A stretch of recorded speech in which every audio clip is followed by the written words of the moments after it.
Joriy yil 5-aprel sanasida Toshkentda katta xalqaro marafon o'tkazilishi reja qilingan va marafonga tayyorgarlik doirasida 17-mart kuni aynan mana shu maydonchada bevosita tashkiliy jamoa yig'ilishi o'tkazildi. Unda tibbiyot xodimlarining bu yerdagi marafon jarayonlarida faoliyat yuritishi, tez tibbiy yordam xodimlari mashinalari uchun ajratiladigan joy va turli masalalar atroflicha muhokama qilindi. Poytaxtimizda Navro'z umumxalq bayrami munosabati bilan joriy yilning 5-aprel kuni 8-xalqaro Toshkent marafoni ommaviy yugurish musobaqasi bo'lib o'tdi. Mazkur nufuzli sport tadbirini yuqori saviyada tashkil etish va o'tkazish maqsadida ishchi guruh tomonidan izchil chora-tadbirlar amalga oshirilmoqda. Shu munosabat bilan o'tkazilgan navbatdagi yig'ilishda quyidagi asosiy masalalar ko'rib chiqildi. Belgilangan chora-tadbirlar ijrosining bugungi holati musobaqaning tantanali ochilish va yopilish marosimlari, shuningdek start va finish shaharchasini tashkil etish ishlari, musobaqada ishtirok etuvchi hakamlar, volontyorlar, tibbiyot xodimlari, jamoat tartibi va xavfsizligini ta'minlash xizmatlari hamda boshqa mas'ul shaxslarning joylashuvi va vazifalar taqsimoti. Shuningdek, musobaqa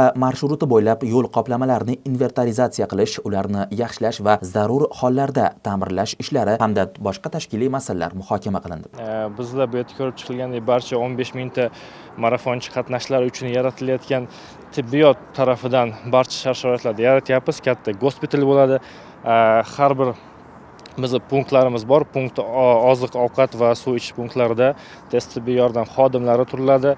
Har joyda reanimatsiya mashinalari turiladi. Butun shu marafon yo'nalishimizni jamlagan holatda hammaga tibbiyot tarafdan barcha shart-sharoitlar yaratib berish bo'yicha repetitsiya jarayonida qatnashyapmiz hozir.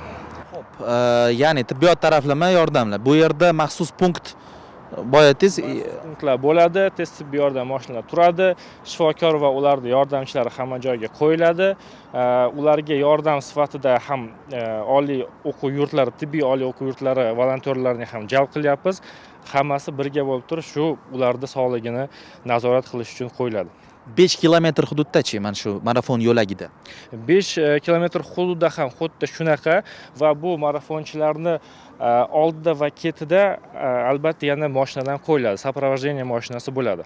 Ularni orqasidan maxsus reanimobil mashinasi bo'ladi va marafonchilarning ichiga ham velosoprovождение bo'ladi. Velosipeddagi maxsus volontyorlarimiz ularni sog'lig'ini nazorat qilib ketishadi. Yig'ilish davomida xalqaro marafonni ommaviy axborot vositalari orqali keng targ'ib qilish, uning turizm salohiyati va ijtimoiy ahamiyatini keng yoritish masalalariga alohida e'tibor qaratildi. Shuningdek, sport harakatini samarali tashkil etish, marafon yo'nalishi bo'ylab yo'l infratuzilmasini yaxshilash hamda ishtirokchilar va tomoshabinlar uchun qulay shart-sharoitlar yaratish bo'yicha aniq vazifalar belgilab olindi. Aytingchi, mana shu marafon ishtirokchilarini marafonga qabul qilish jarayonlarida ularning sog'lig'ini ro'yxatdan o'tkazib, ko'rib, tekshirib, marafonga loyiqmi, yugura oladimi, sog'lig'i ko'taradimi, bular bo'yicha qanaqadir bir tekshiruvlar bo'ladimi?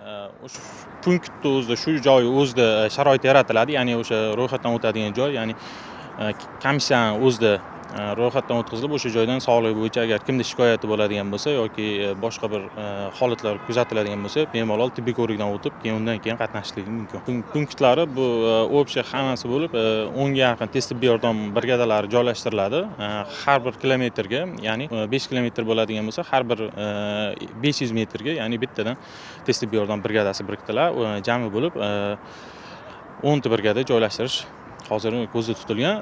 Agar bundan tashqari yaqin shifoxonalar, bular barchasi o'sha kuniga biriktirilgan, ya'ni частный klinikalari ham, davlat muassasalari ham biriktirilgan. 8-xalqaro Toshkent marafoni poytaxt aholisi va mehmonlari uchun katta sport bayramiga aylanishi, sog'lom turmush tarzini targ'ib qilish hamda shaharning xalqaro imijini yanada oshirishga xizmat qilishi kutilmoqda. Ta'kidlanganidek, marafonda barcha yosh toifalar ishtirok etishi mumkin, lekin bu yerda bir qator masalalar bor. Agar sizning sog'lig'ingiz to'g'ri kelmaydigan bo'lsa, marafonda ro'yxatdan o'tayotgan jarayoningizda tibbiyot xodimlari siz uchun tibbiy xulosa berishadi. Agar talabga javob bermasangiz yoki organizmingiz yugurish uchun, ya'ni 5 kilometrlik masofaga javob bermaydigan bo'lsa, siz musobaqada ishtirok eta olmaysiz. Musobaqada ishtirok etmoqchi bo'lgan barchaga omad tilaymiz va 5-aprel sanasida xuddi shu maydonda start chizig'ida ko'rishguncha deb qolamiz.